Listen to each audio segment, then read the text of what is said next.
E eu fiz um negócio que nem eu acreditava que era possível fazer. Como é que você cria um gateway de pagamento? Como é que você cria, naquela época, um aplicativo Android, um aplicativo iOS, com um hardware, funcionando, passar o cartão de crédito? Cara, a gente fez isso em 2 semanas, Nardon. Eu lembro. Quando a empresa cresce muito, Nardon, as pessoas esquecem o que elas estão fazendo. E, usualmente, você começa a colocar muita energia nas coisas erradas. Para pra pensar. Por que tá todo mundo trabalhando? Fazer dinheiro, cara. Qual que é o indicador mais importante? É receita e margem. Todo mundo na empresa tá trabalhando para fazer dinheiro. A gente não pode esquecer disso. E eu vejo que as maiores dificuldades que eu passei foram as maiores lições que eu tive. E o Nubank não foi o lugar que eu mais aprendi, porque lá era tudo certinho, tudo arrumadinho, as pessoas mais inteligentes que você pudesse trabalhar, ninguém contratava errado, nada dava muito errado, sabe? Era tudo muito perfeito, assim. Você, cara, não é um espaço muito propício para você aprender. E aí eu fui estudar o mercado e, na minha cabeça, o maior pool de dinheiro que ainda não havia sido revolucionado ainda era o pool de saúde. Então eu já fui com aquele viés de eu vou fazer alguma coisa em saúde. Saúde vai ter mais propósito do que financeiro e eu acho que dá pra criar o próximo Nubank da saúde. Ou seja, cara, os planos de saúde estão todos quebrados. Inclusive os planos de saúde novos que a gente tá vendo estão passando por muita dificuldade. Você precisa fazer saúde. Fazer saúde significa que você precisa fazer gestão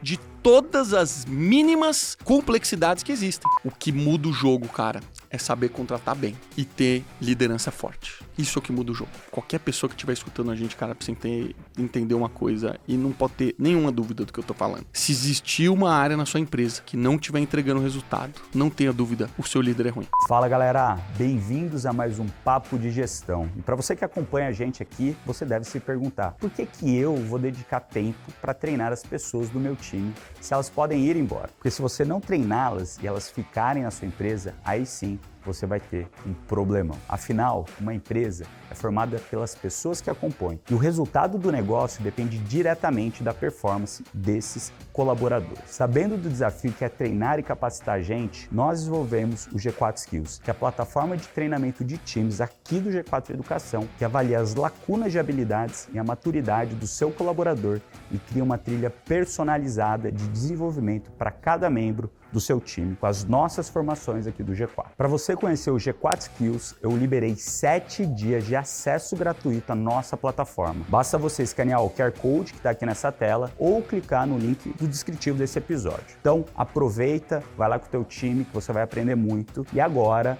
esse episódio aqui do Papo de Gestão tá sensacional. Espero que você goste.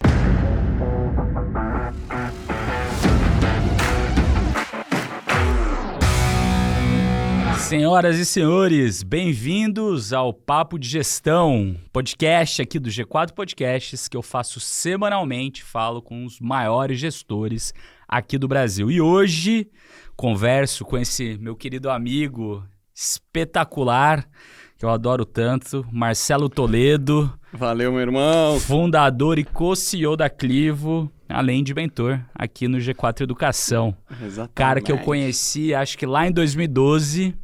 Quando você estava como você fundou a Payleven, e a gente se encontrou lá, se conheceu lá, né, um tempão atrás.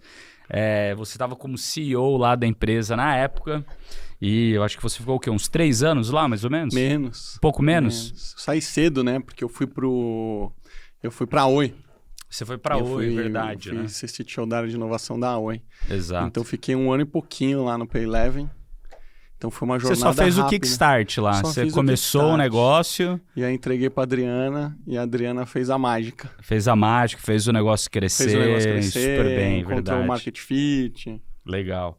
Cara, você lá na Payleven, você estava como fundador e CEO, né? Você começou o negócio, era um negócio, para quem não conhece, de pagamentos via maquininha. Na época, você começou antes até da Stone. Antes da PagSeguro. Antes da PagSeguro. Tinha um maluco que a gente tentou conversar antes, eu não me lembro o nome desse cara, que ele começou um pouco antes, que sumiu também, assim. Porque esse é um mercado que precisa de volume, né, Nardon? Se você não tem volume transacional, o negócio não para em pé. Né? O FII que você recebe de uma maquininha, e ainda mais como a gente implementou, porque era muito difícil você se tornar subadquirente naquela época. Uhum. O que se fazia era você fazia uma gambiarra, conectava com o adquirente, e você mesmo falava, agora eu sou subadquirente. Você decidia ser subadquirente. Vambora. Então era sem assim, regra nenhuma. Sem regra nenhuma. Então eu começava a pegar o dinheiro transacionar dos outros, eu organizava esse dinheiro, e no começo era, cara, tudo bem caseirão mesmo, assim, o dinheiro entrava na conta e a gente falava, puta, amanhã tem que pagar tanto pra não sei quem, amanhã tanto pra não sei quem, tira X% que é nosso, e é assim que foi, entendeu? Que loucura, então, foi cara. um negócio, assim, bem amadorzão no começo, e aí, cara, assim, o produto saiu muito rápido. Aliás, foi um dos lugares que eu mais senti a importância da pressão, não vou dizer pressão boa, porque os alemães não têm pressão boa, você lembra disso muito bem, né? Os caras são muito agressivos. Só que eu senti aquela pressão de uma maneira que ativou meu modo atleta. E quando ativa meu modo atleta, meu irmão, você tá mexendo com onça com vara curta. E eu fiz um negócio que nem eu acreditava que era possível fazer, cara. Porque você lembra, cara, como é que você cria um gateway de pagamento? Como é que você cria, naquela época, um aplicativo Android, um aplicativo iOS, com um hardware funcionando, passar o cartão de crédito? Cara, a gente fez isso em 2 semanas, Nardon. Eu lembro. Depois que eu montei o time inteiro, a gente fez em 2 semanas. E aí tem um e-mail emblemático, esse e-mail eu coloco no livro no livro dono, que é a mensagem de um dos irmãos Anver lá, não lembro qual deles, Uhum. e ele metendo o pau em todo mundo, Índia, Alemanha, porque eram vários países ao mesmo tempo, né? E o segundo país a ser transacional no mundo foi a Alemanha 3 meses depois. A gente lançou em 2 semanas, eles lançaram no 3º mês, assim. Você vê que louco que foi o que a gente acabou fazendo aqui. E, cara, assim, você é um dos caras que eu conheço já faz muito tempo, que tem essa relação com tecnologia, teve esse papel de CEO e CTO em muitas companhias, né? Quando que surgiu essa sua relação com a tecnologia? Cara, muito cedo. Meu pai, cara, assim, a gente tava no Shopping Morumbi. Eu lembro esse dia porque foi um dia muito emblemático pra mim. E como você é pai de 2 crianças, você sabe disso. Indo pra terceira agora. Indo pro terceira, né? Mas ele ainda não tem o poder de fazer o que criança faz, que é pedir coisa o tempo inteiro. Uhum. Qualquer lugar que você chega, vê um pirulito rosa, te chamou a atenção, você fala, eu quero pirulito rosa. Pareceu um laranja, você quer o brinquedo laranja. É sempre assim, né? E eu tava no Shopping Morumbi com meu pai e ele tinha entrado numa livraria e eu, como criança, fiquei olhando as coisas que me interessavam. Ele foi comprar o que ele tinha para comprar e eu falei, pai, me dá esse livro aqui. E eu tinha pego um livro de programação para ele. Quantos você tinha? Eu tinha, acho que uns 11 anos nessa época. Ah. E aí eu não sei porquê, nesse dia ele falou, tá bom. Pegou o livro, colocou junto com o jornal, a revista que ele tinha. Cara, e eu li esse livro 1 milhão de vezes. Porque eu queria aprender a programar. E era um negócio difícil. E não é que você tinha assim, pô, vou ligar pro fulano de tal pra me dar umas dicas. Não tinha isso. Você tinha que aprender através daquele texto. Foi 95? Cara, eu tenho, vou fazer 42, né? Eu nasci em 81. 12, você que é bom de conta, 93, 92. Loucura, a internet mal existia ainda no Brasil. Não existia, nessa época não existia. Tava começou com a IBM, a internet começou com a IBM no Brasil, foram poucos assim. E aí, mas você tinha um computador na tua casa? Eu tinha um computador do meu pai, que não usava muito. E aí eu comecei a mexer, me apoderei do computador, eu usava todo dia, toda hora, o tempo inteiro. Era o Windows que tinha lá? Era o Windows, 95. Não, acho que era antes desse ainda. Antes, né? Porque era o DOS. Era o Windows, tinha um Windows antes desse, eu esqueci o nome. Desse, é. E aí, só que rapidamente depois disso... Tinha aquele joguinho lá do esqui descendo. Não tinha esse? Você descia de esqui ou não tinha esse? Então, meu negócio não era jogo, cara. Meu negócio não era jogo, porque muita criança que chega no computador quer jogar, assim, óbvio, eu joguei Doom, mas não era isso que me desafiava, cara. Não era esse o meu tesão. O meu tesão era conseguir criar coisas, conseguir resolver problemas, assim, sabe? E aí eu fiquei obcecado com aquilo, cara. E dali eu aprendi a programar. Você lembra qual linguagem que era? Era uma linguagem de marcação, foi o começo da internet. Então foi o HTML. Depois do HTML, eu fui já para o C, que era uma linguagem muito mais difícil. E aí eu fui pegando várias outras linguagens de programação e eu me envolvi no mundo de software livre, que era o mundo open source, que a ideia era, cara, não se cobra mais por software e tal. Aí eu entrei num universo, cara, que assim, um dos meus maiores mentores era um cara chamado Richard Stallman, que era um doutor em física, ele era o chefe do Media Lab no MIT, ali do lado onde você está estudando. Então, cara, ele era um cara de altíssimo nível, assim. Um cara que veio na minha casa, frequentou minha casa, deu em cima da minha mãe. Como Quase assim? que eu dei um tapa nele, brincadeira. Cara, foi na minha casa. Eu me tornei... Você conheceu ele aonde? Pelo mundo de... Open source. Open source. A gente se organizava por listas de e-mail. Era tudo por e-mail. Uhum. Então, você se inscrevia numa lista, você propunha soluções, novas features, novas funcionalidades, e alguém ia lá te ajudava a aprovar aquilo ali. Fala assim, Perfeito. puta, cara, eu sou mais experiente que você, deixa eu revisar esse código, deixa eu ver se esse código está apto a entrar aqui. E um dia eu desenvolvi um código que chamou a atenção desse cara. E ele falou, cara, viu o código que você fez? Que animal, velho, muito legal. E se você fizesse mais isso, isso e isso? Eu comecei a ficar amigo dele. Aí quando ele veio pro Brasil dar uma palestra, eu grudei no cara. E aí da próxima vez o cara foi, almoçou na minha casa, conheceu minha mãe, conheceu meu irmão. Que legal, sabe? cara, Então, que loucura. Nesse momento, Nardon, eu entendi que a gente não precisava mais ter referências ao nosso lado. Eu aprendi que as suas referências poderiam ser globais. Porque existia a capacidade de você ter um mentor que não estava sentado do seu lado, ou que não ia ser walking distance, ou pegar o carro e vai encontrar alguém. Não, pode ser pela internet, cara. Esse cara pode te ajudar, ele pode te inspirar, ele pode te dar uma referência mesmo morando a 15 mil quilômetros de distância, sabe? E nessa época você tinha quantos anos, você lembra? Cara, eu fiquei muito focado em computação desde o momento que eu comprei esse livro até o momento que eu fui para Salvador. Então foi a época que eu fui atleta também, de natação. Quando eu fui para Salvador, foi quando eu arrumei meu primeiro emprego. E aí deixou de ser uma brincadeira, virou profissão. Porque daí sim eu fui contratado como programador. Então foram assim... E o meu primeiro emprego foi 17, 18 anos. Então a minha vida mudou em 6 anos, cara. Foram 6 anos que eu encontrei minha profissão, que eu me preparei e eu consegui entrar no mercado de trabalho. Você foi fazer o que em Salvador? Minha mãe é baiana, separaram meu pai e ela voltou para encontrar a família dela, as irmãs, meus primos e tal, e eu fui junto com meu irmão. E aí a primeira coisa que eu fiz quando chegar lá, cara, foi pegar a internet, botar meu computador para funcionar, e eu fiz um programa que entrava num site de empregos e mandava meu currículo para todo mundo. Muito bom. No dia seguinte eu estava empregado, cara. Mas daí você foi trabalhar onde? O meu primeiro emprego foi na SOS Computadores, como monitor de aula. Durou 2 dias. Não aguentei pedir demissão. E aí eu entrei num provedor de internet como programador. E aí eu fui programador, eu desenvolvia soluções internas de software, de gestão do provedor de internet e etc. Cara, passava o dia inteiro lá do lado dos modems, todo mundo se conectando, ainda era internet de escada. Então, bem a concepção da internet, assim, sabe? Você acha que essa foi a tua primeira experiência empreendedora ou não? Ainda não, eu ainda não tinha muita consciência, assim, do que era empreender, sabe? Eu era um programador, cara. Minha obsessão naquele momento era programar bem. Eu olhava alguém que sabia mais do que eu, me tornava meu mentor, minha referência.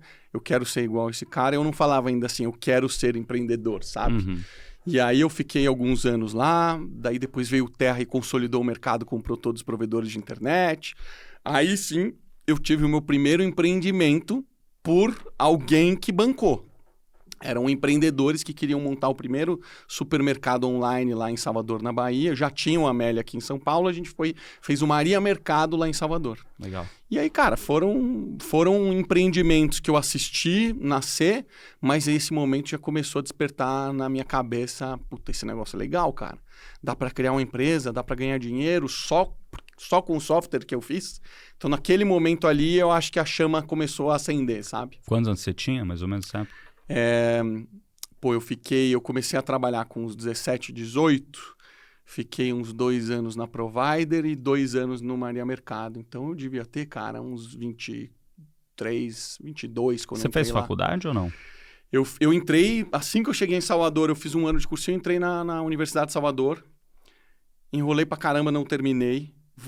Vim para São Paulo sem terminar a faculdade, incompleto ainda, e eu fui me formar por muito empurrão da Renata, cara. Porque eu tava fazendo FGV, já tava quase largando. Ela falou, termina essa porra. A Renata é minha mulher.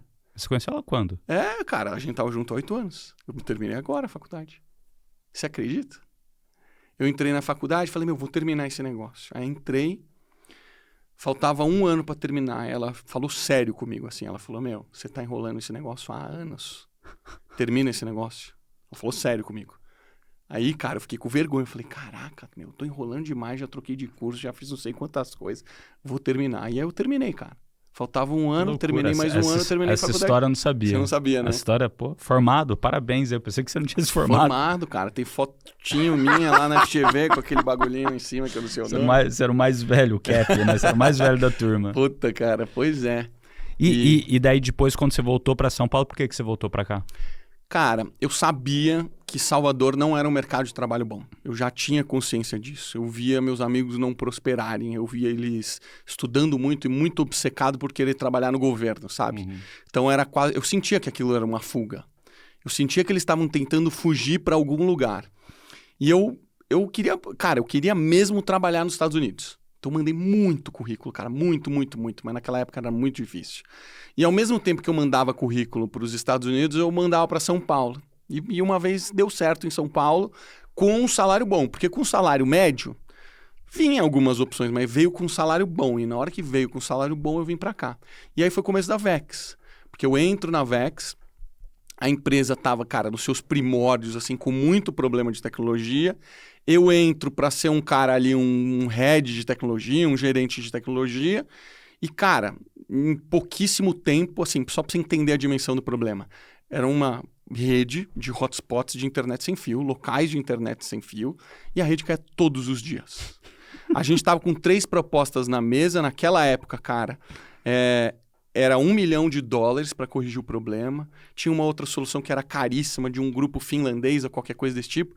E eu, cara, gastei, tipo assim, 1 semana e eu resolvi o problema. Caramba, que loucura. 1 semana eu resolvi o problema. Aí, nesse momento, o CEO da empresa veio, cara, porra, Marcelo, fiquei sabendo que você resolveu o problema, obrigado.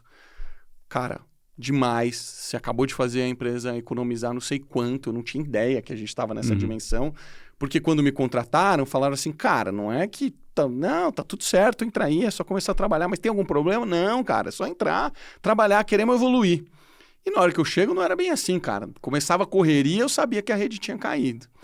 E aí, nesse momento, cara, eu comecei a me desenvolver muito rápido lá dentro, até eu virar CTO, até eu virar sócio. E aí se tornou um negócio, cara, que foi, assim, uma experiência que estava muito além da minha capacidade. Porque, óbvio, eu já tinha liderado 1 pessoa, 2 pessoas, eu já tinha feito projetos grandes, eu já tinha experiência com tecnologia. Mas, cara, eu tinha 23 anos. 23 anos, sem ter muita experiência com liderar um time grande. Falar inglês, cara, a Vex fez expansão internacional para todos os países da América Latina. Eu fui no Canadá comprar empresa, cara, com 23 anos de idade. Você tem noção que eu tenho como é que compro uma empresa? Eu não tenho a menor noção como compro uma empresa, cara. A gente foi até para a Ucrânia, Nardon. Que animal. Então, assim, eu vivi ali, cara, eu digo que a Vex, para mim, foi uma das minhas maiores escolas profissionais. Porque eu não tive ninguém para me orientar, eu tive que me virar, eu tive que, óbvio, eu errei pra caramba por não ter esta mentoria, por não ter essa referência de alguém me ajudar, mas aprendi demais, cara. E especialmente gestão emocional. Porque não é que deu tudo certo. Vários países a gente teve que fechar em algum momento, sabe? Depois a gente vendeu a empresa e deu tudo certo e tal. Mas, cara, a gente foi muito louco em abrir todos os países na velocidade que a gente abriu. Tinha país que era extremamente corrupto. Para você fazer dinheiro, ou você entra no game ou você sai do game. E aí você tem que fazer uma escolha. E aí? Eu entro no game? Não entro no game? Então, você passa por obstáculos tão grandes, com 23 anos de idade, você não tem maturidade. Então, emocionalmente, cara, você fica abalado. Você fica preocupado, você fala, cara, será que vai ter o dia de amanhã? Será que não vai ter? Será que isso aqui é sério? Não é sério? Sabe? E 23 anos você não tem nada, cara. Você saiu, a empresa quebrou, você tá fudido. Volta pra Salvador, né? Que meu pai morava em Campinas, minha mãe morava em Salvador, vou pra onde, né? Então, cara, vivi muito dessas instabilidades emocionais, porque, cara, eu realmente não sabia o que fazer. Eu tava aprendendo. E daí você ficou quanto tempo lá na Vex? Fiquei 7 anos na Vex. 7 anos, então foi dos 23 aos 30. Exatamente. E saiu ali de liderar ninguém até quando vocês venderam lá? Que tamanho de time você tava? Você era CTO lá na época? Eu era CTO. Cara, o time não era muito grande. Acho que a gente devia ter umas 15, 20 pessoas no time. Que pra mim já era bem desafiador, porque eu não tinha noção como organizava time. Não tinha essa noção de, porra, separa as lideranças. Foi meio empiricamente assim, sabe? Erramos muito nessa questão de expansão internacional, coisa que depois a gente acertou no Nubank.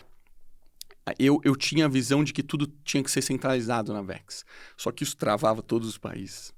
A primeira lição foi, quando a gente lança o portal para os países espanhol, a gente percebe que fala assim, meu espanhol não é esse. Não é assim que fala o espanhol do Chile. Uhum. Não é assim que fala o espanhol da Colômbia. Não é assim que fala o espanhol do Peru. E aí, cara, daqui a pouco a gente tinha, assim, um portal para cada país. E tudo isso para permitir que fosse, de fato, adequado àquela realidade. Mas quando vinha um chileno, ou colombiano, ou peruano para mim falar assim, puta, cara, aqui no nosso país a gente precisa dessa funcionalidade, sem isso não vai funcionar, entrava na minha lista de prioridades. E acumulava, porque eu não conseguia fazer tudo para todo mundo. Perfeito. Então, cara, foi uma das primeiras lições, assim.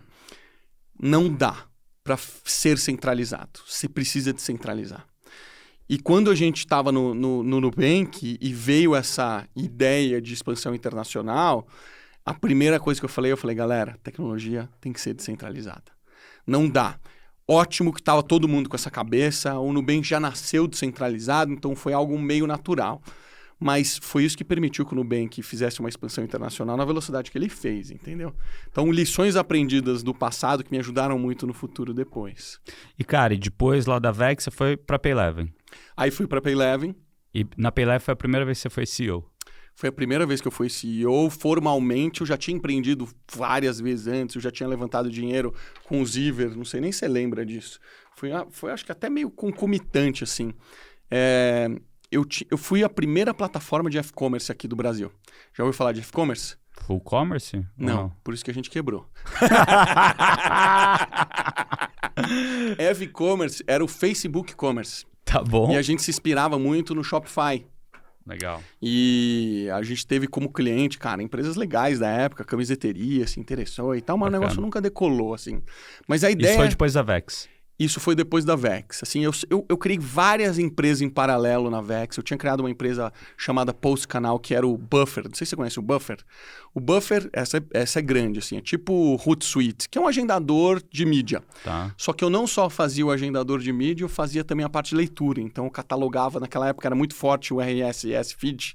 Tá. Então, a gente construiu um Google Read, onde você marcava os conteúdos que você gostava e você dizia, eu quero agendar isso daqui nessas plataformas. E ele publicava para você automaticamente, assim, sabe? Tanto que a empresa do Daniel Reis se interessou, porque eles faziam muito bem a leitura, mas eles não faziam bem a escrita. Não. E a gente fazia bem a escrita. Então, foi meus primeiras conversas, assim, de M&A. Puta, cara, a gente quer comprar vocês, vamos investigar como é que é a sua plataforma e tal. Mas todas essas, cara, foram assim, puta, não consegui avançar. Não consegui monetizar, então eu bancava do meu próprio dinheiro isso, contratava gente, cara, por exemplo, no Ziver tinha 3 pessoas trabalhando, sabe? E aí, então assim, era um negócio meio informal e não era um negócio que eu tava 100%, sabe? Eu fazia nos meus horários livres. Não dá certo, cara. Ou você tá full time no negócio, de corpo e alma, e tem até aquele medo de que se não der certo, sua vida tá em jogo, sabe? Ele cria um combustível a mais. E o fato de você ter essa segurança é ruim para o empreendedor, porque ele não tem risco. Então, o risco que o empreendedor corre, eu acho que é fundamental para a gente ter aquele motorzinho ali de trás que te coloca o fogo no rabo e fala, meu irmão, você vai ter que fazer, não importa o que aconteça, cara, seja criativo, conversa com quem precisa conversar, dá seus pulos para fazer esse negócio virar, entendeu? Então, quando eu chego no Payleven, eu chego para empreender com o dinheiro dos outros, você lembra bem a realidade qual que era.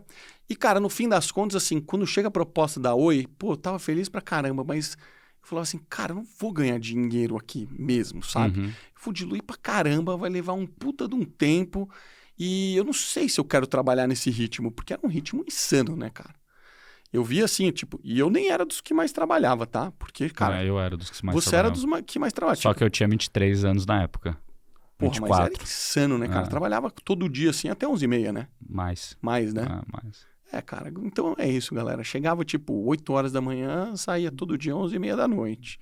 E aí eu juntei todas essas peças e falei, cara, não é isso que eu quero. E não é que foi um negócio assim, puta louco, vai ser. Cara, chegou uma puta proposta pra mim, entendeu? Imagino. Proposta que chegou da Oi naquela época, a Oi tava em alta, cara. Era 18 salários de bônus, Nardon. 18, eu nunca tinha visto isso na vida. Então eu falei, pô, chegou a hora de eu ganhar um pouco de dinheiro, porque, cara, eu tinha gasto dinheiro no posto de canal. Eu tinha perdido dinheiro com o posto de canal. Eu tinha perdido dinheiro com o Ziver. Cara, eu tinha lá ido pro Payleven abaixo do que eu ganhava. Eu tava fazendo um pouco de aperto e meu salário era questionar. Falar assim, puta, esse cara ganha bem, hein, velho? Puta, vai ter que apertar demais aqui. Esse cara vai ter que voar. Na hora que bota todas essas coisas na bacia, eu falei, meu irmão, eu vou pra Oi, cara. E esse foi o gatilho que eu falei, eu fui. E é muito diferente, cara. Muito diferente. Trabalhar numa Oi é outro jogo, entende? E como que foi essa diferença de ter sido, né, CTO anteriormente, daí você passou para CEO de uma empresa pequena que você estava montando, que no fim do dia se fazia tudo junto, time pequeno, inclusive. Exato, para depois virar CTO de uma empresa gigante como a Oi? Ah, cara, é mudança absolutamente radical, cara. Porque as empresas que eu tinha trabalhado antes, mesmo a Vex, era uma empresa pequena, cara. Eu tinha 15, 20 pessoas no meu time, não tinha muita gente na empresa. Era uma empresa que ganhava muito dinheiro e você parar para pensar, era uma plataforma. Então, o trabalho era instala o hotspot. Instala o hotspot, você está ganhando dinheiro. E a expansão era muito simples, cara. A gente tinha um roteadorzinho, flechava o roteadorzinho com o nosso sistema operacional e ele virava um roteador Vex. Então era um negócio muito simples, assim, sabe? Parecia complexo, tinha uma tecnologia embarcada complexa. A gente botava um Linux dentro de 4 megas de memória, um negócio dificílimo. Loucura. Difícil pra caramba pra fazer, mas, cara, era simples. E aí quando você vai pra uma empresa como o Payleven, cara, eu era um CEO, mas eu era um CEO, cara, que tinha que fazer tudo. Meu objetivo ali, cara, era construir produto num primeiro momento. E quando eu comecei a fazer essa parte de escalar o negócio, não precisava mais mexer em produto. Você para pensar, o Payleven, ele foi exatamente o mesmo produto durante muito tempo, que era... Precisa transacionar o cartão de crédito, cara. Não tem que inventar mais muita moda. O cara quer receber o dinheiro. Depois é executar e trazer cliente para dentro. É growth. Isso deu trabalho, né? Isso deu bastante trabalho. Pô, fui nas quebradas lá com o Renan. Não sei se você lembra do Renan. Renan Fortes, grande. Exatamente. Renanzinho. E aí, cara, depois disso, você chega numa Oi, é outro jogo. Porque são literalmente milhares de pessoas. Eu tinha um time, a nossa unidade tinha 1.000 pessoas. No meu time tinha umas 200 pessoas. E a minha responsabilidade, cara, era construir produtos para aumentar a rentabilidade da companhia. Eu não sei se você lembra disso, mas o mundo de telecom é o mundo que mais tem imposto no mundo. O mundo de telecom brasileiro é o que mais tem imposto no mundo. Você reclama da impostação? A impostação de telecom é 46%. Mano, 46%. E aí, obviamente, que ninguém é idiota no Brasil. Quando o governo tá te dando a cenourinha ao contrário, você vai lá e você tenta fazer um trabalho que flexibilize isso. Então, todas as operadoras começaram a entrar no mundo de valor agregado. Com serviços de valor agregado. Que é o famoso SVA no mundo de telecom. Então, a minha unidade era construir SVA. A minha unidade faturava R$1 bilhão, tinha 50% de EBITDA. Caramba. E esse 50% de EBITDA, cara, era na veia da companhia.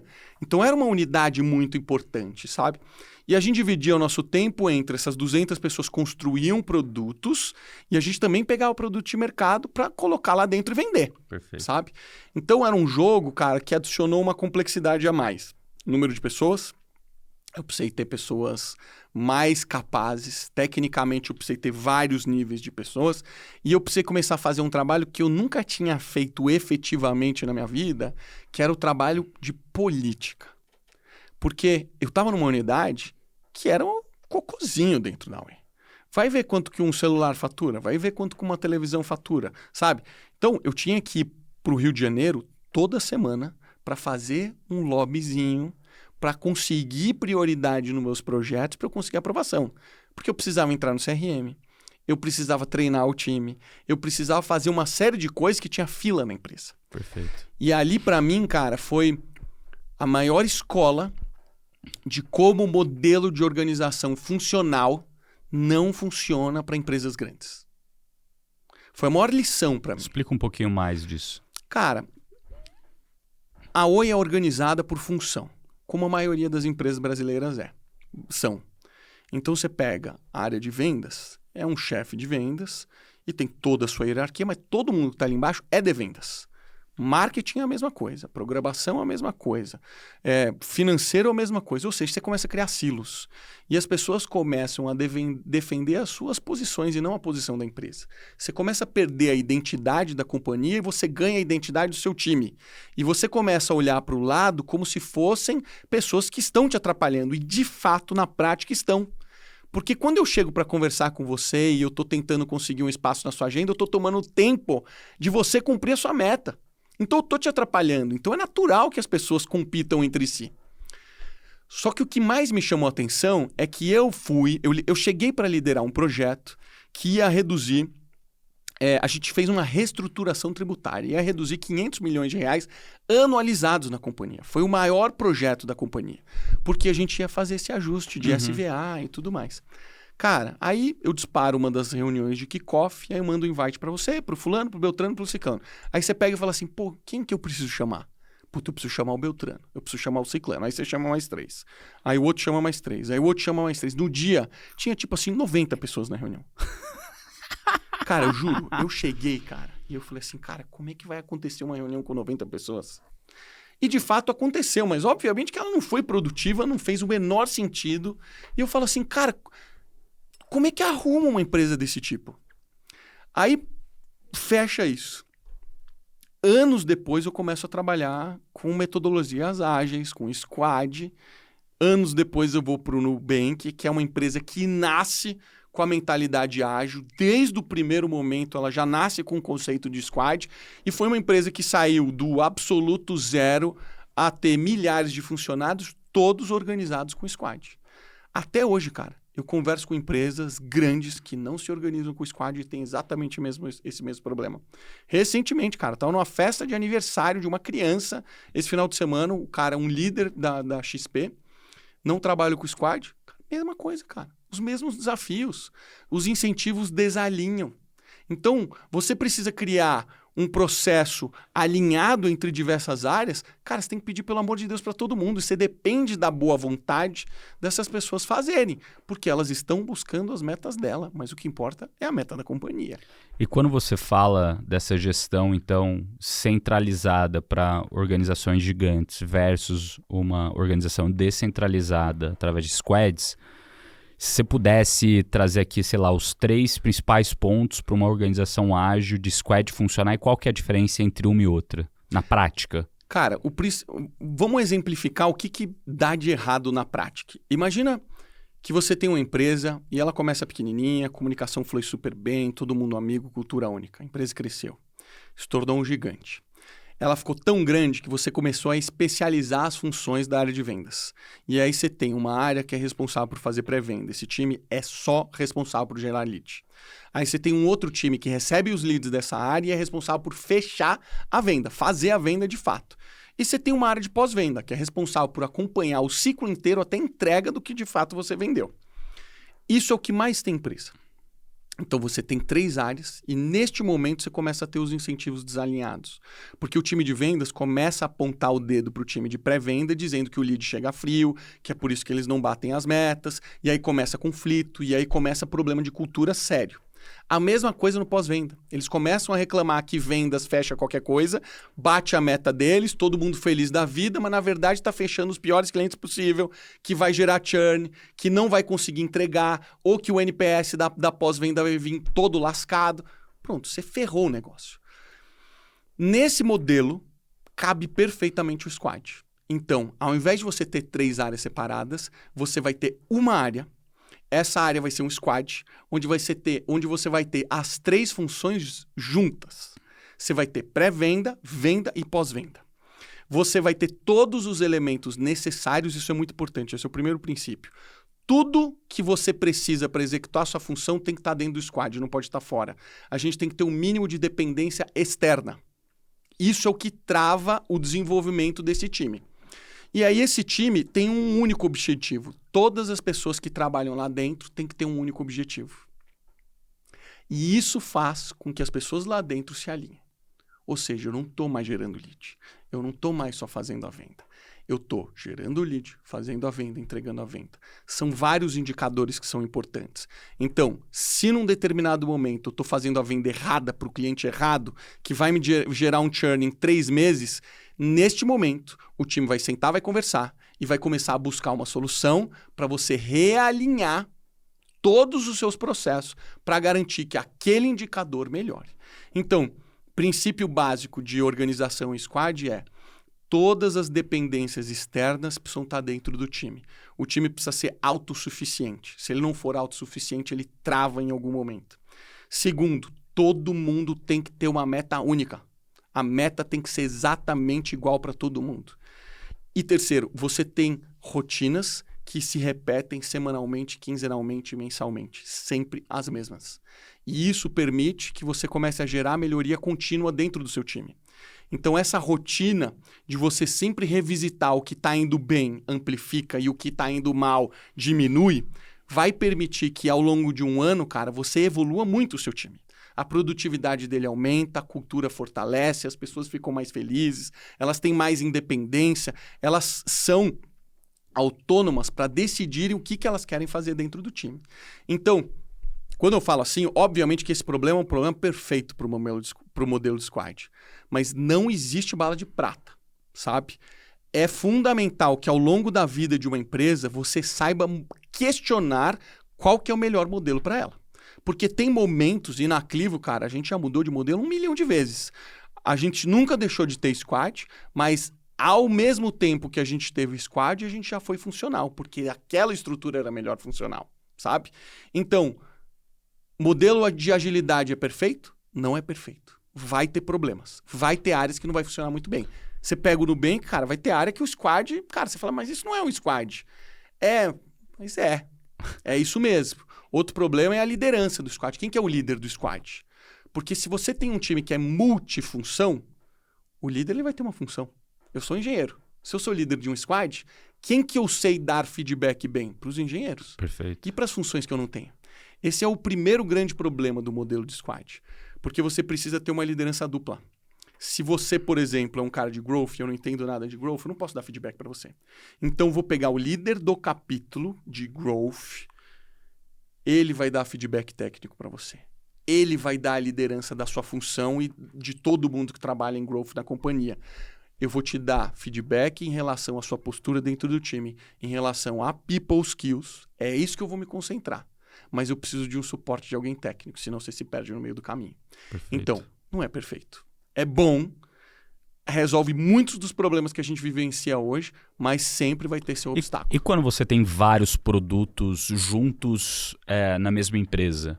Por exemplo, no caso da Oi, você tem um produto de pré, pós, você tem um produto de internet, né? Vários produtos lá dentro, ou até mesmo hoje no próprio Nubank. Né? Antes você tinha só o cartão de crédito.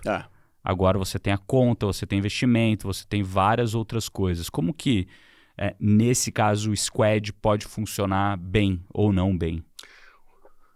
No Nubank foi muito orgânico, porque, como você bem falou, a gente começou com um produto que era o produto de cartão de crédito. Você tinha um squad. Aí daqui a pouco o cara vai contratando gente, vira 2, vira 3, vira 4. E as pessoas começam a se especializar.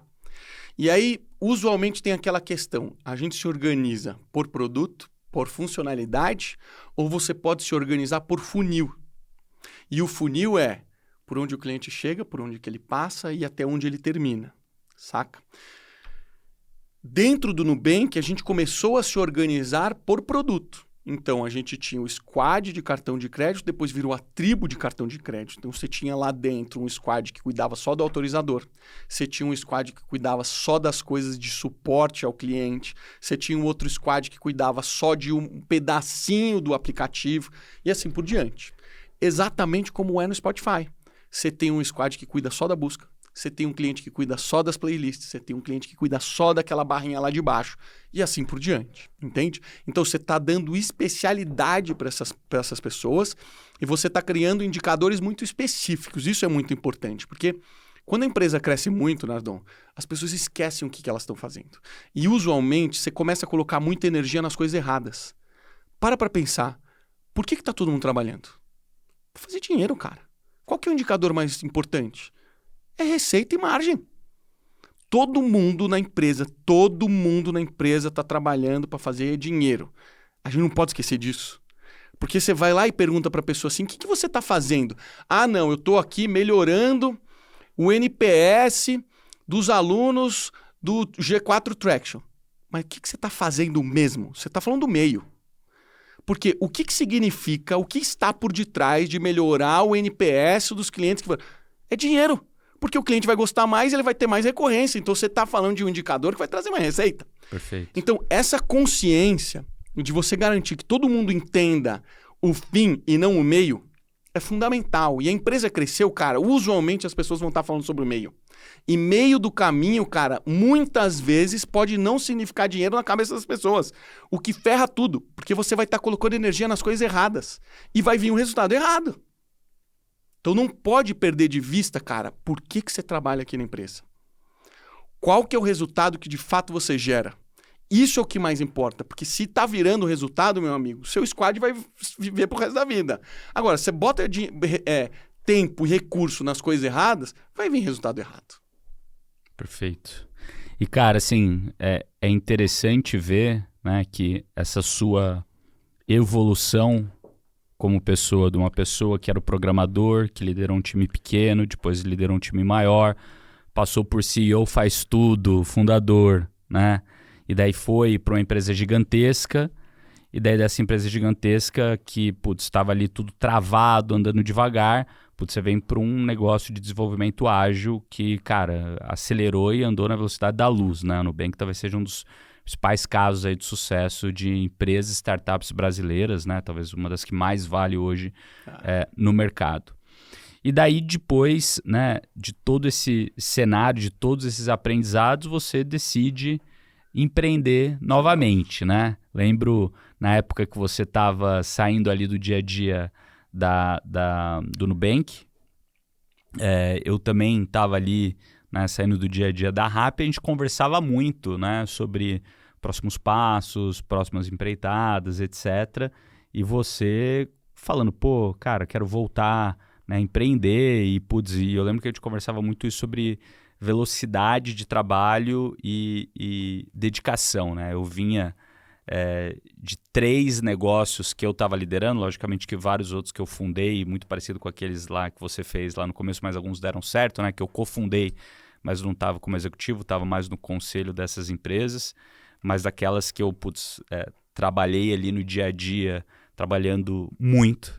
Então, né, que você falou, putz, das 8 às 11h30, na verdade era 8, 1 da manhã, 8, 2 da manhã. Você, cara. Eu lembro. Depois, putz, Rappi foi um negócio, foi 007, né? Meia-noite a meia-noite, 7 dias por semana, sem parar durante 2 anos consecutivos. Então, foi uma correria meio maluca ali, que eu lembro que a gente conversava muito sobre isso, sobre intensidade, velocidade, que eu falava, porra, eu não quero me comprometer com nada agora, quero, putz, tirar umas férias, ficar tranquilo um tempo.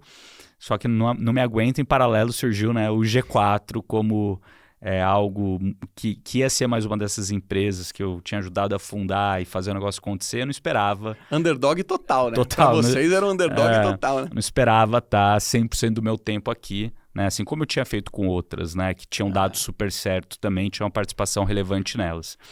E nesse momento você fala, pô, vou empreender de novo, começar um negócio do zero. Como é que foi essa passagem ali do Nubank para Clivo? O que te trouxe essa vontade de falar, pô, vou criar algo do zero de novo, passar por esses 2, 3 anos que é Product Market Fit, achar um sócio? De onde veio essa vontade? Cara, eu sempre fui um cara que produziu conteúdo, né? E assim, puta, apesar de ter sido incrível, ter vivido no Nubank, puta, cara, uma empresa que de fato é uma marca no seu currículo, né, cara? Você ter passado por uma empresa assim é uma marca no seu currículo. Mas eu faço muito paralelo sobre a vida, cara. Sobre o que de fato me fez chegar aqui. Se foram as coisas boas da minha vida, se foram os traumas ou as dificuldades da minha vida. E eu vejo que as maiores dificuldades que eu passei foram as maiores lições que eu tive. E o Nubank não foi o lugar que eu mais aprendi, porque lá era tudo certinho, tudo arrumadinho, as pessoas mais inteligentes que você pudesse trabalhar, ninguém contratava errado, nada dava muito errado, sabe? Era tudo muito perfeito, assim. Você, cara, não é um espaço muito propício para você aprender. Agora, Foi um fenômeno de acerto, de timing, de mercado, de tudo. Momento perfeito para entrar em simplesmente o maior mercado que existe no Brasil, né? Eu chego num determinado momento, dentro do Nubank, que eu comecei a sentir falta de querer fazer minhas coisas, cara, sabe? Eu era segundo escalão do Nubank, eu não fazia parte do management team. Management team era quem tocava a empresa, eu era o segundo escalão. O primeiro escalão era o Ed, fundador da companhia, CTO, eu era o braço direito dele, né? Eu entrei bem no Nubank, ele estava precisando muito de ajuda, eu era um sócio, cara, importante lá dentro, e eu comecei a incomodar um pouquinho, porque, cara, eu sempre produzi conteúdo e primeiro dia que eu cheguei no Nubank, o Exame queria conversar comigo e o jornalista estava lá com um fotógrafo para tirar uma foto minha. E aí eu comecei a mandar mensagem para amigo meu, quem que eu falo aqui, cara, para poder liberar a entrada e tal, achando que era a coisa mais normal do mundo. Primeiro dia eu já tomo uma enrabada, falando assim, meu, você tá louco? Isso daí precisa passar por aprovação, cara. Como assim? Chegou aqui, você me avisa assim em cima da hora. Eu falo, cara, desculpa, não sabia, acabei de chegar. Não é que vem falar sobre o Nubank, vem falar sobre o Marcelo Toledo. Troca de emprego, mercado, né? Cara, começa assim. Aí passa um tempo, eu já esperto, não vou produzir conteúdo, vou ficar quieto. Um dia me dá aquele insight, aquela inspiração. Puta, cara, vou fazer um postzinho aqui no LinkedIn. E aí eu escrevi um post no LinkedIn explicando como que no Nubank os softwares não tinham prazo. E como, cara, eu falei assim, 100 pessoas vão ler. Apertei o botão, cara, a porra viralizou de uma maneira que você não acredita. Todo mundo começou a replicar, foi pro Twitter, foi pro Facebook, foi pro um monte de rede social. Daqui a pouco, Marcelo. Por favor, comparecer à recepção. Meu, o que é isso aqui, cara? Chegou aqui pra gente. Porra, você não aprovou com a gente? Eu falei, puta, até texto no LinkedIn eu preciso aprovar. Cara, você precisa aprovar tudo. Tudo você precisa aprovar. A partir de agora você precisa aprovar tudo com a gente. Aí, velho. Mas, não foi tão ruim. Foi bom, foi positivo, as pessoas estão gostando, o conteúdo foi legal. Mas não é que foi 100% legal, porque teve gente lá dentro do Nubank que, 5% das pessoas naquela época trabalhavam com prazo. O resto não trabalhava. Só quem trabalhava com prazo ficou puto comigo. Pô, você não representou a gente, não falou a nossa realidade. Cultura woke, né? Que era muito forte naquela época, não sei como é que tá hoje. Então, cara, isso tudo foi me incomodando um pouco. Porque, cara, porra, você sabe, eu escrevi meu livro em 2013, Nardon. Eu fui um dos primeiros caras do Brasil a ter blog, sabe? O que começou... Nossa, e o seu blog era animal. Porra, tinha muita informação lá dentro, né, cara? Ajudou o livro que você escreveu, O Dono? Foi baseado nele, 2003, tem 10 anos esse livro. Então, não é que eu, tava fazendo isso pra incomodar. Essa sempre foi minha cultura, eu acredito nisso. Tanto que eu perdi o timing de redes sociais, porque eu falei, cara, eu não vou publicar, porque eu não quero incomodar as empresas que eu tô trabalhando. E aí eu lembro, cara, assim, nessa época, o Nubank ainda não era o Nubank que é hoje, mas o Eric Santos me chamou para dar uma palestra lá no RD Summit. O RD Summit, cara, já era um evento grande, assim, tipo o VTEX Day e tal. E eu dei uma palestra para 10 mil pessoas. Ninguém no Nubank nunca tinha dado uma palestra para 10 mil pessoas. Então, cara, começou a incomodar um pouco, sabe? A galera começou a sentir um pouco assim, cara, como assim esse cara tá fazendo esse tipo de coisa, assim? Ele tá aqui trabalhando mesmo? Você sabe, né? Você vivencia esse negócio assim, puta, cara, tá dando palestra, trabalho? Claro que é trabalho, cara. O que eu tô fazendo é trabalho, né? Mas tem gente que ainda não entende esse negócio. Então começou a incomodar. Então na hora que junta a minha vontade de fazer coisas que eu acredito, com essa trava da companhia, eu não tá no management team tomando as decisões da companhia, cara, começou a vir aquele desejo de querer fazer algo. E o mercado estava no melhor momento possível para captar dinheiro. Então eu juntei todas essas coisas e falei, cara, agora é a hora, vou para as cabeças.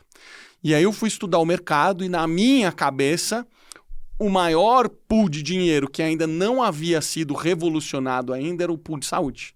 Então eu já fui com aquele viés de eu vou fazer alguma coisa em saúde. Saúde vai ter mais propósito do que financeiro e eu acho que dá para criar o próximo Nubank da saúde. Então eu fui com essa cabeça, entende? E quais que são os maiores desafios em trabalhar no mercado de saúde no Brasil? Melhor fazer o contrário, essa pergunta, cara. Cara, o mercado de saúde... Cara, o mercado de saúde é um mercado completamente diferente do mercado financeiro. Ele é completamente arcaico. ele passa por uma crise severa. Poucas pessoas entendem isso, mas o mercado de saúde passa pela maior crise que ele já viveu. E a inflação da saúde está um negócio assim surreal. A gente teve um aumento de 450% no valor do plano de saúde. De quando a quando? No último período agora, Oi? desde a pandemia, 450%. Lembra aí na sua cabeça, o que aumentou 450%? Não. Qualquer coisa.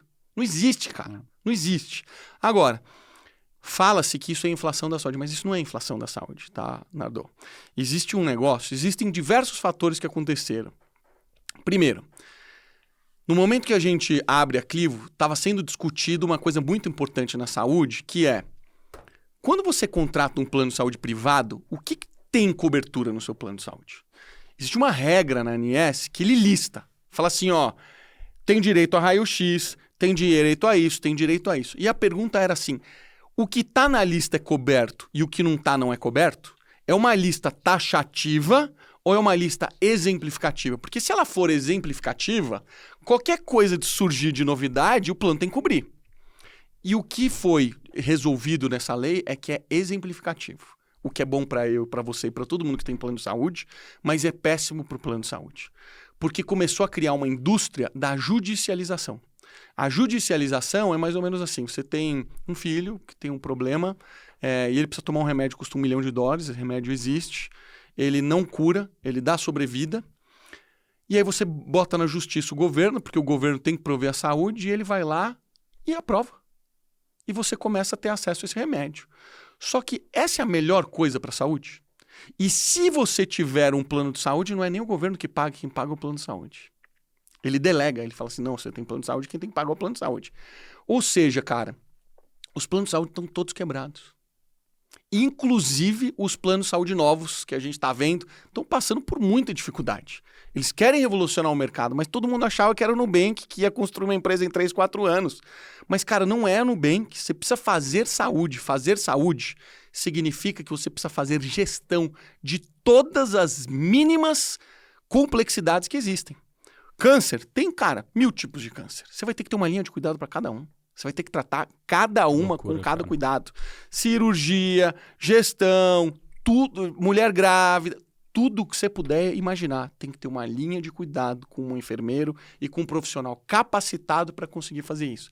Isso é o que diminui o custo. Então a mentalidade de todo mundo está certo.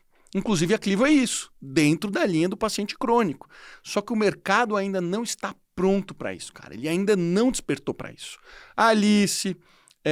Sami, que são essas, a Leve Saúde, todo mundo que está nessa nova geração, tá todo mundo com essa mentalidade de fazer gestão de saúde. Só que você não cria, cara, 1.000, 2.000 linhas de cuidado em 5 anos, cara. Não cria, leva tempo, sabe?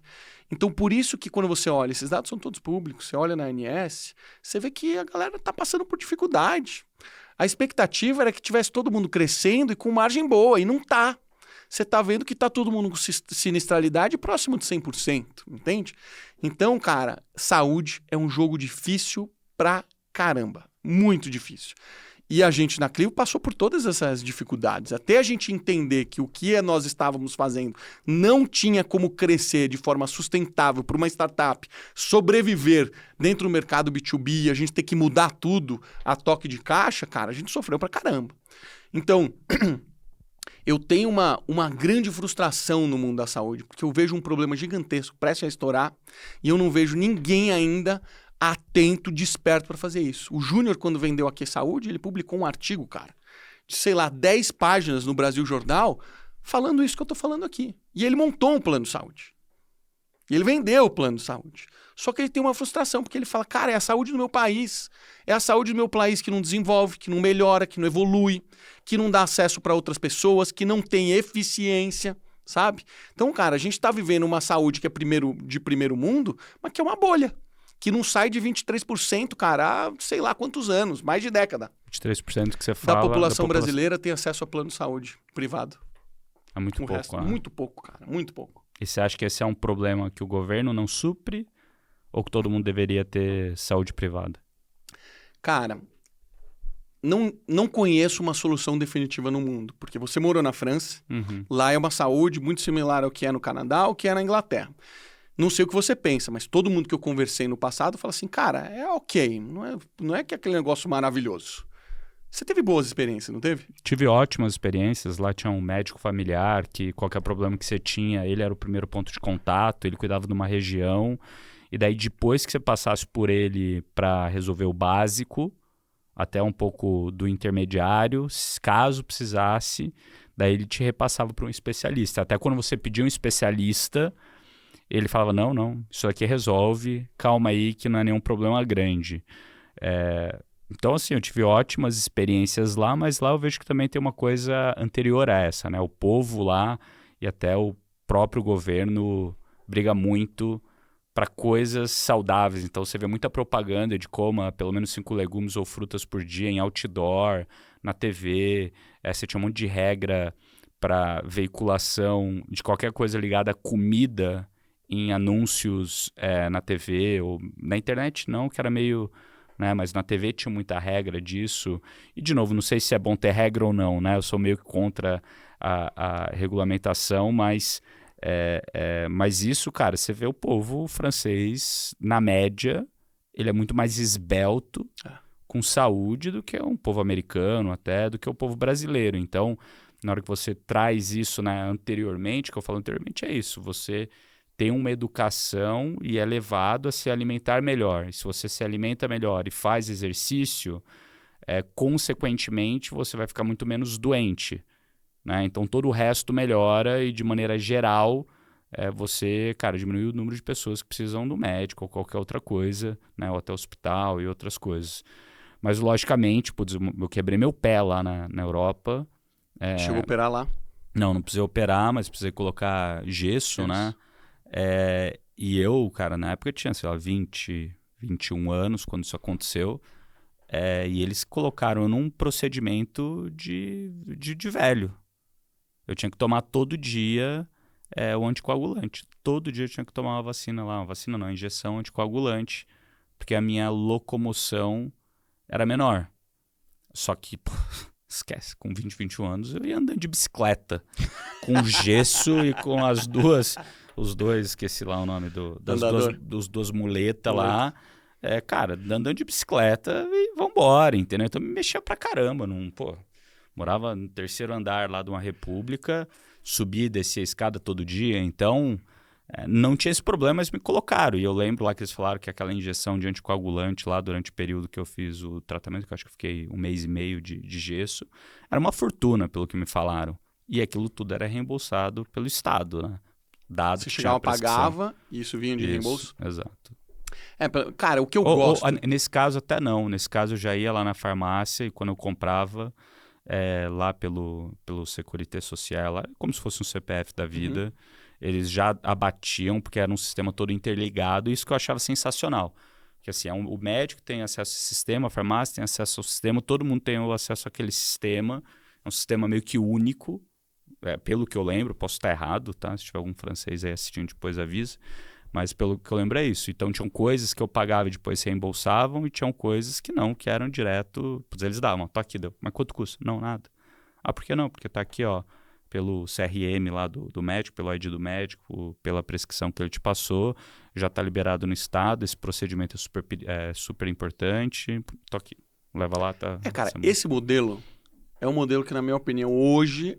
é o melhor. Porque se você pega o dos Estados Unidos, que é muito diferente do Brasil, as pessoas quebram porque elas... Quebrou o pé lá, meu irmão, vai custar uma fortuna pra você. Você vai ter que ter uma contrapartida absurda. E tem gente que numa dessa precisa gastar 20, 30 mil dólares, né? E, pô, não é que você tem o americano padrão, não é que ele tem 30 mil dólares assim pra dar quando quebra o pé. É um negócio que sofre, né, cara? Exato. O cara já tá endividado com a faculdade, já tá endividado com a casa, ainda, quebra o pé, vai endividar mais ainda. Então, por isso que a galera não sai dessa, né? Agora, quando você tem um modelo que alinha os incentivos, tem um efeito colateral, que é esse que você falou, que vai estar todo mundo empurrando pra você comer coisas boas, pra você fazer exercício, efeito etc. bom, né? Bom, bom. Um alinhamento positivo. O que não tem no Brasil. Então a galera abusa. Então, esse problema do que está acontecendo no Brasil A grande responsabilidade é de todo mundo que suga o plano de saúde. Eu não sou plano de saúde. Eu tô fazendo uma análise de como é. O mercado é absurdo, cara. Os médicos roubam o plano de saúde, nós roubamos o plano de saúde. A partir do momento que você vai numa consulta e o médico fala pra você, você quer 2 notas? Você tá roubando o plano de saúde, cara. Porque não é essa a regra. Você fez uma consulta, você tem direito a reembolso de uma consulta. Quando você pegou 2 notas, você tá roubando o dinheiro do plano. Na hora que o médico vai numa cirurgia e ele diz que tem 5 pessoas lá dentro, na verdade tem 3, e não tinha ninguém para auditar, ele tá roubando o plano de saúde. Só que ninguém enxerga isso como roubo. Isso é roubo, cara. Todo mundo enxerga que isso é um jeito de eu receber o dinheiro que é justo. Cara, não é assim que funciona. Mas todo mundo faz isso, Nardon. E se todo mundo faz isso e vira sine qua non, vira padrão, cara, você começa a ferrar o plano de saúde. O cara que te paga. E se um dia esse cara quebrar, o que acontece? E nem só isso, né? Quem paga a conta do plano de saúde? A empresa. Pois é, a empresa. Isso volta pra gente. E volta pra empresa. E daí São os empresários. É isso. Né? É isso. Então você pega assim, o lance é legal, cara. Você ter uma saúde como na França e na Inglaterra, ótimo. Ali incentivo, tudo mais. Porra, você é rico, você quer ter sua saúde privada, você quer ter seu médico pra fazer as coisas do seu jeito, quer tratar coisas que a saúde pública não dá? Beleza, cara, pega o seu dinheiro e banca, entendeu? É assim que eu acho que deveria ser. Hoje é o que melhor tem, mas ainda não é perfeito, sabe? Agora, entre Brasil, entre Estados Unidos e Inglaterra, Canadá e França, cara, puta, vamos pro modelo Canadá, França e Inglaterra, que tá muito melhor. Perfeito. Porque o nosso tá pra quebrar e o dos Estados Unidos não tá funcionando. Perfeito. Mudando aqui o caminho da conversa, quando você olha o Marcelo Toledo líder hoje, 2023, versus o Marcelo Toledo líder 2013, há 10 anos atrás, se você pudesse dar 4 dicas pro Marcelo lá de 2013, com o que você sabe hoje, o que você daria pra ele de dica? Cara, ter mais calma. Era um cara muito ansioso, queria as coisas rápido, urgente, com velocidade. Eu era um cara assim muito frenético. Acho que não precisa disso. Acho que as coisas acontecem no ritmo que elas têm que acontecer. Isso não significa que você vai trabalhar menos, que você vai se dedicar menos, que você vai se esforçar menos. Pelo contrário. Você tem que ser ultra profissional para fazer o que precisa ser feito. Precisa de sprint final, vai dar o sprint final, precisa varar madrugada, vara madrugada. Não importa o que aconteça, cara, mas não dá para você viver com aquela ansiedade dentro de você, que isso é insustentável. Isso vai te derrubar, vai chegar uma hora que a conta vai chegar. Segundo, precisa testar muita coisa. Não dá para aceitar a realidade como ela é. E durante muito tempo, cara, eu aceitei a realidade como ela era. E ela não funcionava. Então, assim, a partir do momento que eu comecei a estudar mesmo, que eu comecei a pegar esses novos métodos de como as coisas eram feitas, e eu comecei a aplicar a metodologia ágil, eu falei, cara, como é que eu não fiz isso antes?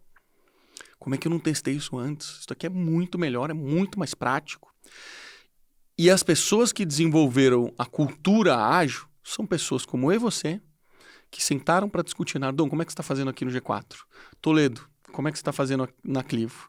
Ó, isso está dando certo, isso está dando errado. Cara, estamos apanhando as mesmas coisas. Vamos criar um princípio, a gente não está falando nem de criar um processo, a gente está falando, vamos criar um princípio que endereça isso culturalmente, e assim todo mundo que se beneficiar disso daqui vai poder pegar esse princípio e aplicar nas suas empresas. Então, eu acho que testar as coisas é muito importante. Terceiro, o que muda o jogo, cara, é saber contratar bem e ter liderança forte. Isso é o que muda o jogo. Qualquer pessoa que estiver escutando a gente, cara, precisa entender uma coisa e não pode ter nenhuma dúvida do que eu tô falando. Se existir uma área na sua empresa que não estiver entregando resultado, não tenha dúvida, o seu líder é ruim. Não precisa testar, não precisa perguntar para ninguém. Se não tá entregando resultado, é ruim. Tem que aceitar isso. A gente não sabe contratar pessoas. A gente contrata sempre o menos pior.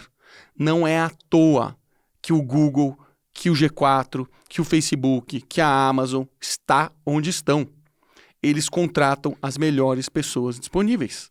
E para contratar gente boa, cara, você tem que entrevistar muita gente, você tem que tirar muita anta do meio do caminho para você chegar na pessoa que realmente importa. Ninguém faz isso. Pega 3, do 3 separa o pior e aí separa o melhorzinho do piorzinho. De 3, cara. A gente entrevistava 100 pessoas no Nubank para contratar uma. E você acha que com 3 pessoas você vai conseguir descobrir quem que é o high performer? Não vai. Você contrata gente ruim não entrega. Então, líder bom entrega. Líder ruim perpetua problema. Líder representa 14% numa empresa criativa. Hoje, se a gente for medir aqui no G4, possivelmente a gente vai ter em torno disso, 14% de líderes. Cara, 14% que impacta a empresa inteira.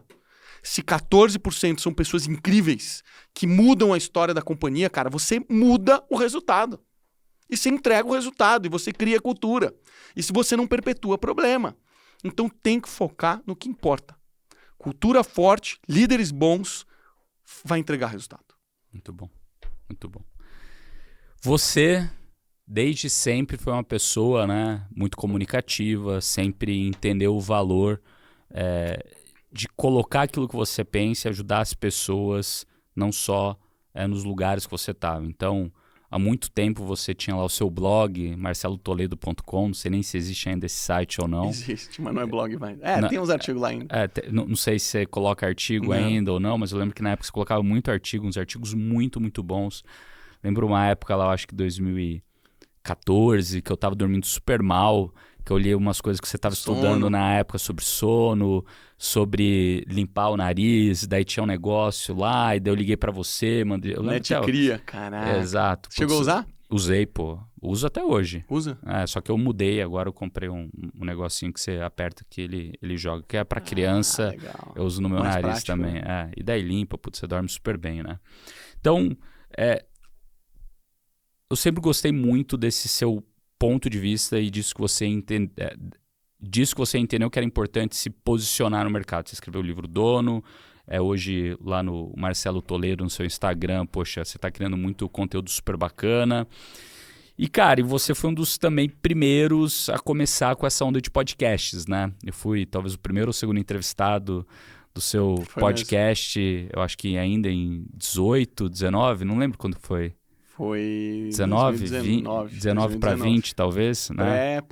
Pré-pandemia, lembro que eu fui lá no... Foi na Clivo e era ainda uma malinha, lembra? Lembro que você abria a malinha, montava tudo. E daí, depois disso, né, você foi lá e montou a Pod Factory, né? Que é uma rede de estúdios para gravar o podcast, já tem tudo lá, já está tudo pronto. Você chega...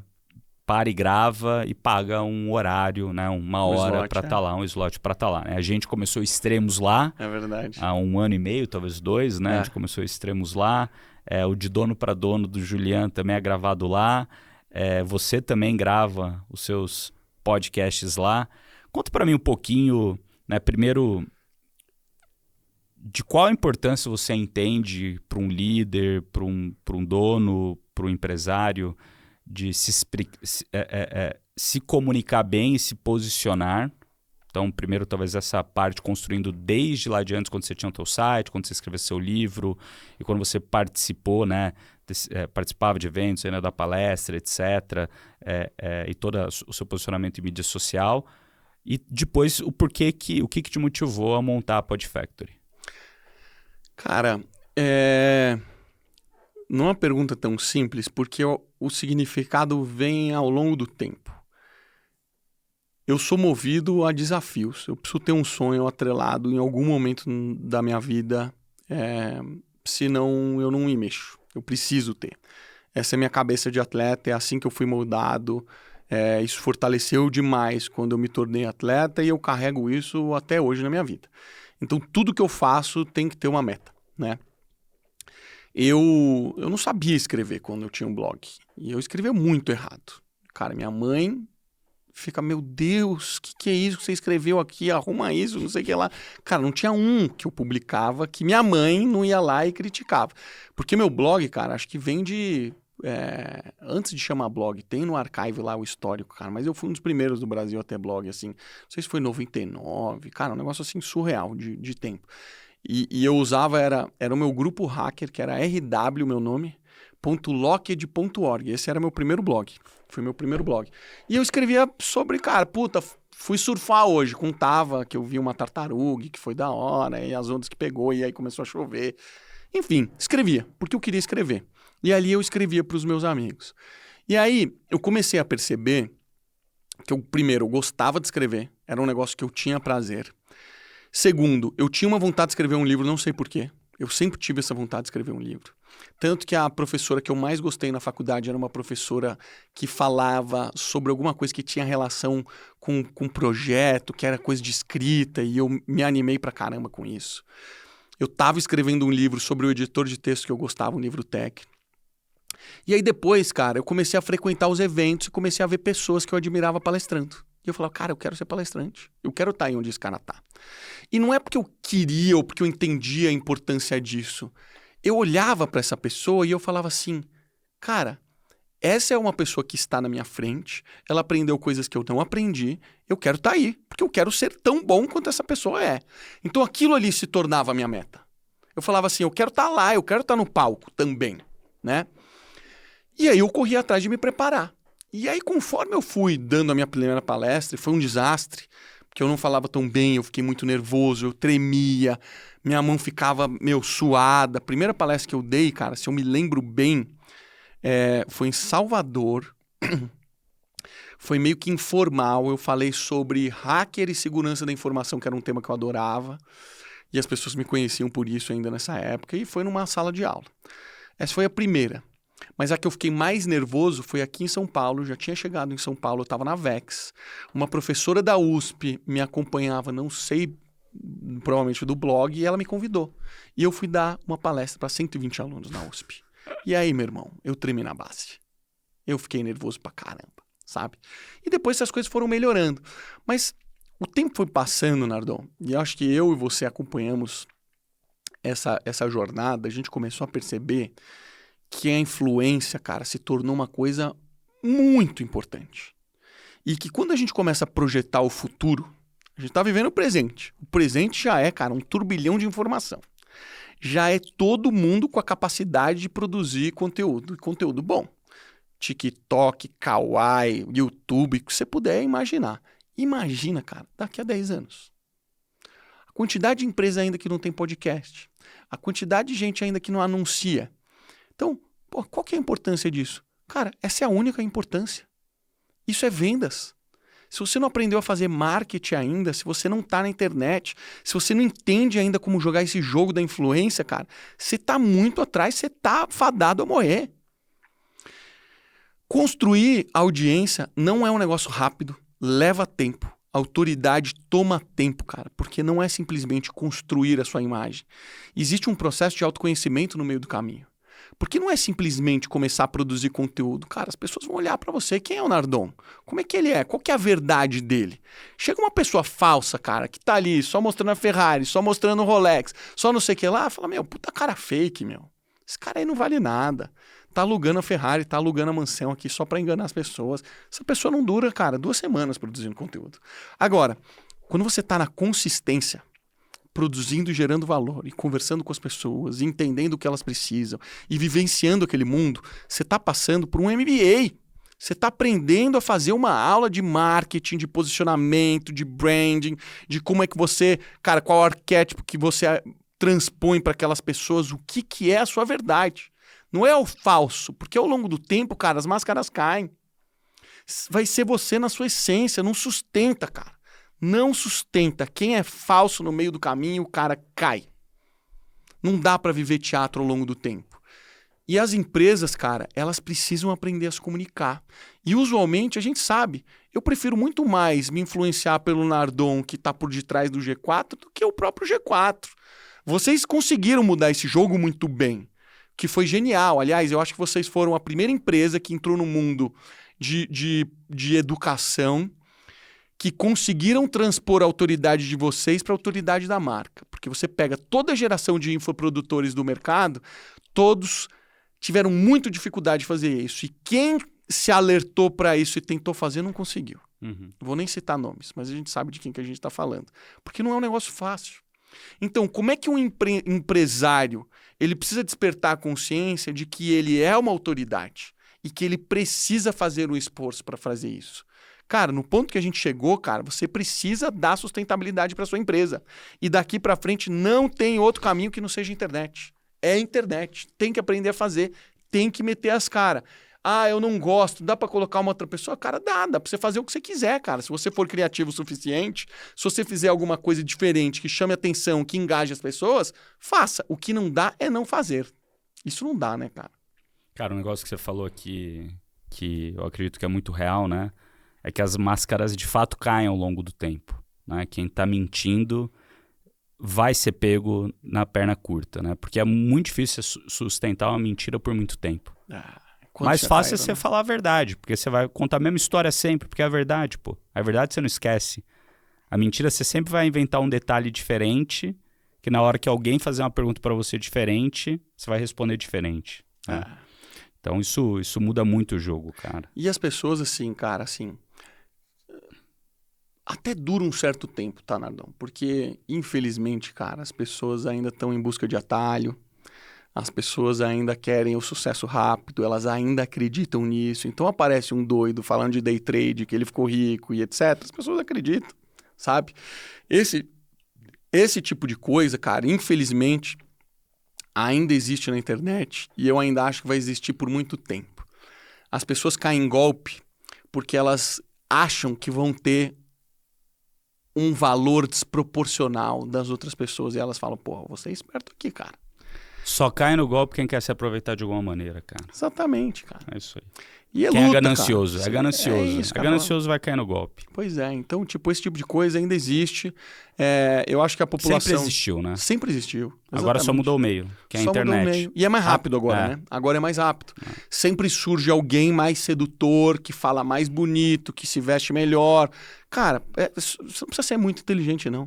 É só você parar e prestar atenção assim, cara, porque todos os maiores caras estão sempre mostrando as suas riquezas. Por que tá sempre todo mundo mostrando avião? Por que tá todo mundo sempre mostrando Lamborghini, Ferrari, mansão? Por quê?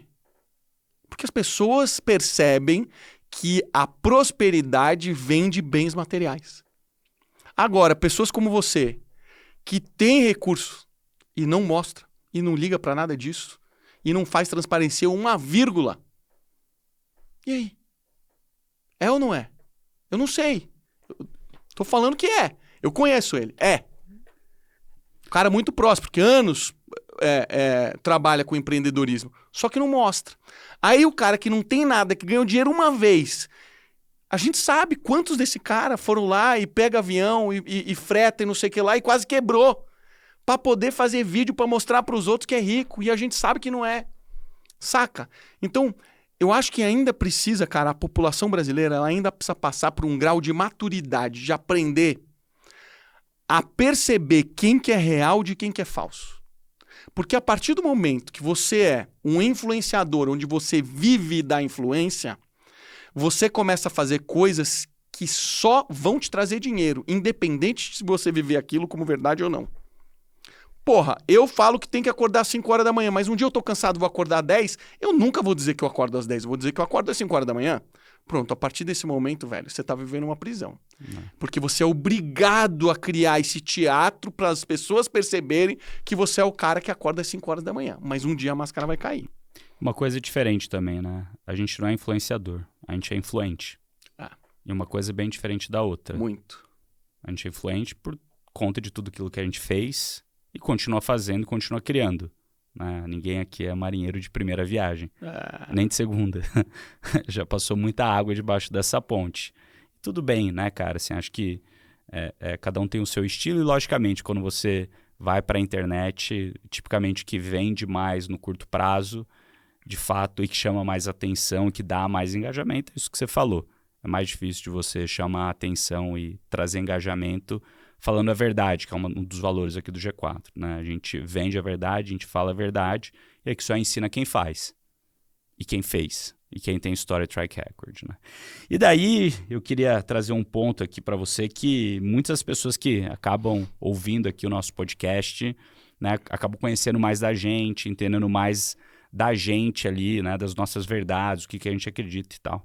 E eu queria trazer aqui para você que está ouvindo a gente agora, aí na audiência, que a gente jogou 2 perguntas aqui no Spotify. O Spotify agora tem uma funcionalidade nova, nem sabia que tinha. O nosso time aqui que nos alertou e a gente colocou 2 perguntas aqui para vocês engajarem e responderem para a gente conhecer um pouquinho mais de vocês que estão ouvindo a gente aí do outro lado, tá? Então você está no YouTube ou em qualquer outra plataforma, vai lá no Spotify, entra lá no G4 Podcasts, acha que esse papo de gestão, Bruno Nardon com o Marcelo Toledo, para responder essas 2 perguntas aqui pra gente, beleza?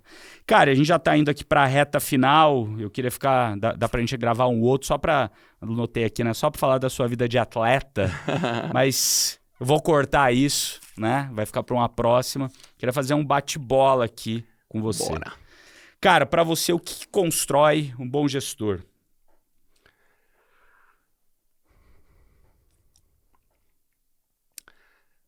Número 1, gostar de pessoas. Tem que amar pessoas, cara.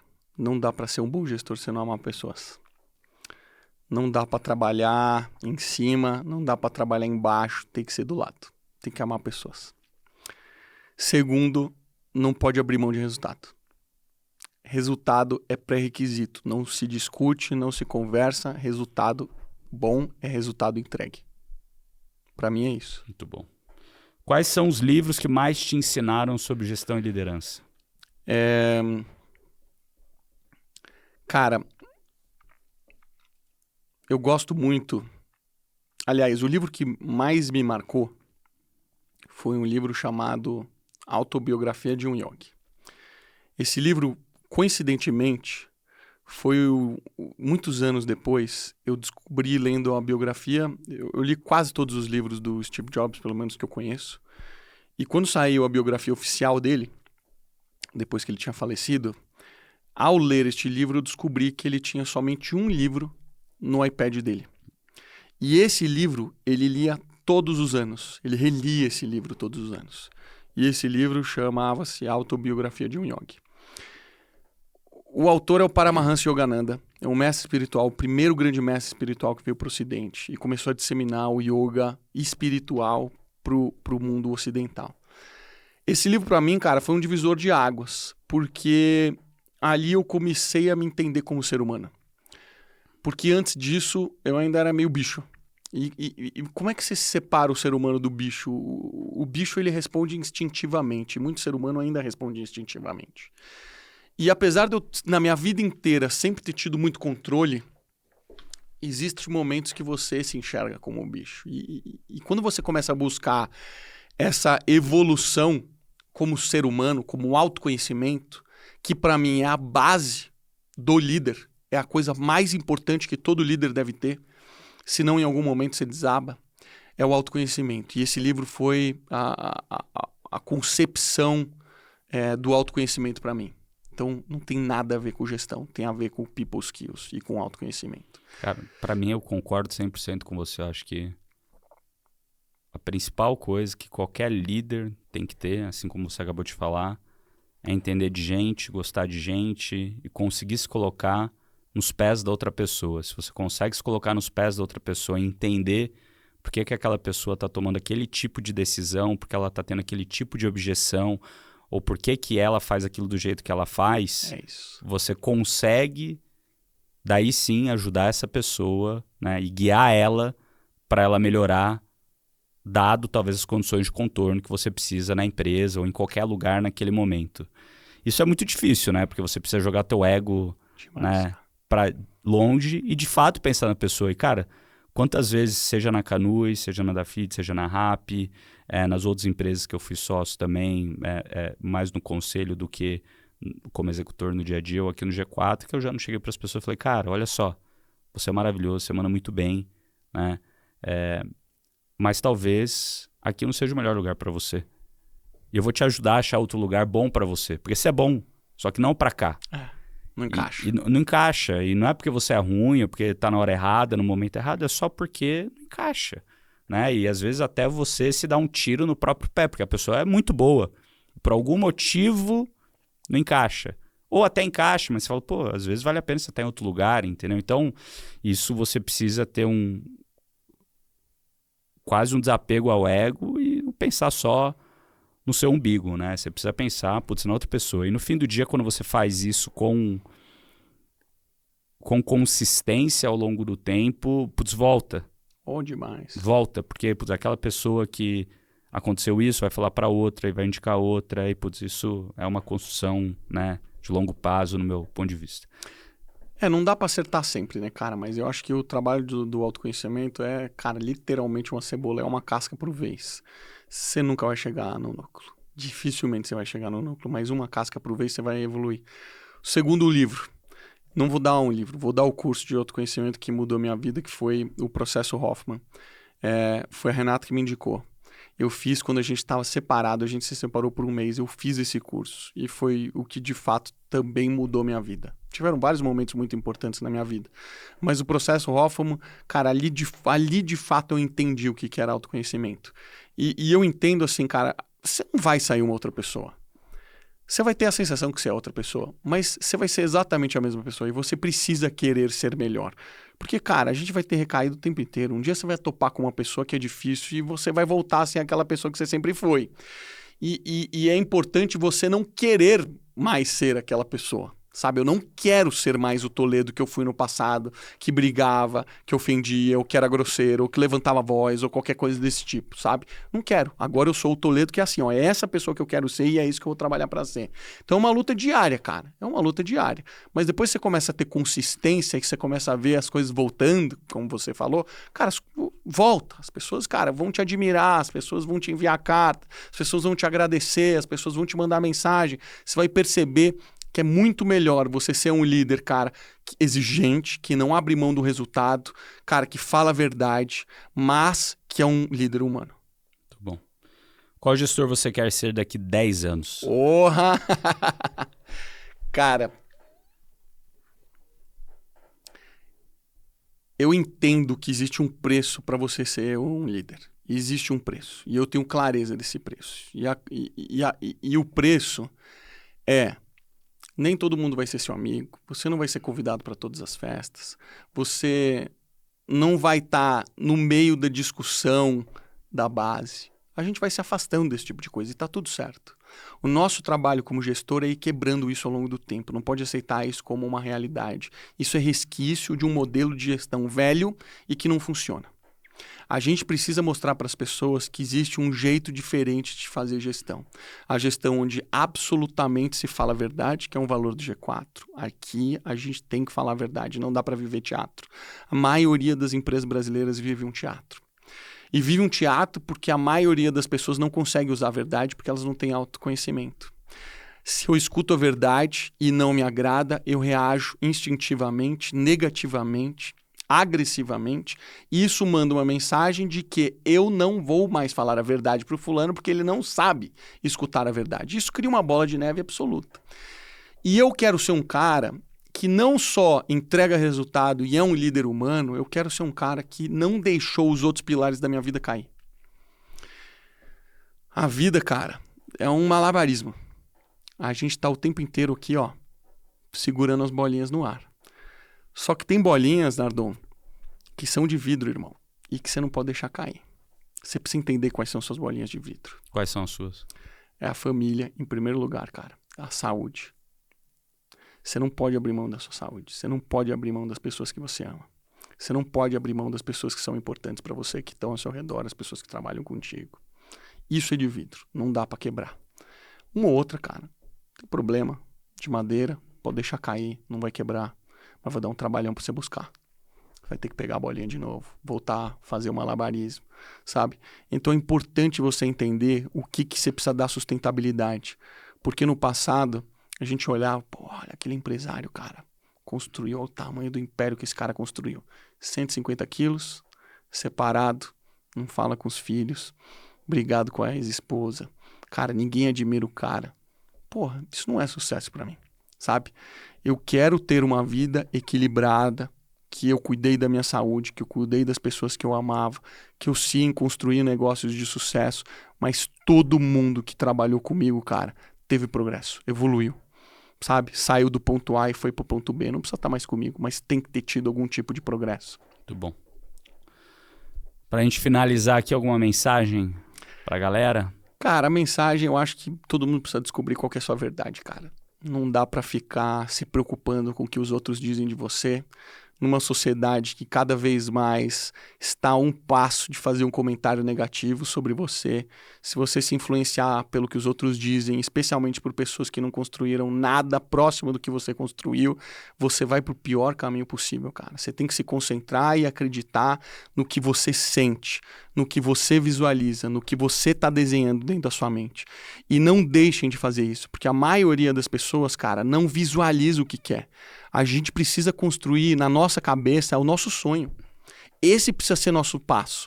Se você, cara, não joga pro mundo o que você busca, onde você quer chegar, o que você quer ser, isso não se materializa.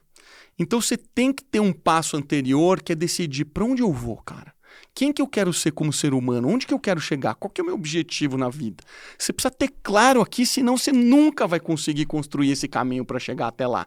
Então tem que parar um momento na sua vida. Você tem que desenhar isso. Você tem que colocar como um sonho e você falar, agora eu vou buscar isso daqui. Essa é a minha meta. Esse é o trabalho que eu faço. E não perder os seus valores, cara. Não importa o que aconteça. Não existe sonho no mundo que valha você perder os seus valores. Muito bom. É isso. Muito bom. Toledo, muito obrigado. Para te seguir, como que a gente faz? @Marcelo Toledo no Instagram e de lá você vai para qualquer outro lugar. Tem um podcast também, né? Fala pequenininho, aí. Mas é limpinho. Chama Podcast Excepcionais. Boa. Bom, pessoal, para me seguir, @Bruno.Nardon. Esse foi mais um Papo de Gestão aqui do G4 Podcasts. Dá o like, compartilha, manda os comentários aí, manda pros seus amigos os cortes que vocês gostaram. Espero vocês aqui no próximo episódio. Muito obrigado, Toledo. Valeu, foi demais. Um beijo. Valeu, meu irmão. Valeu.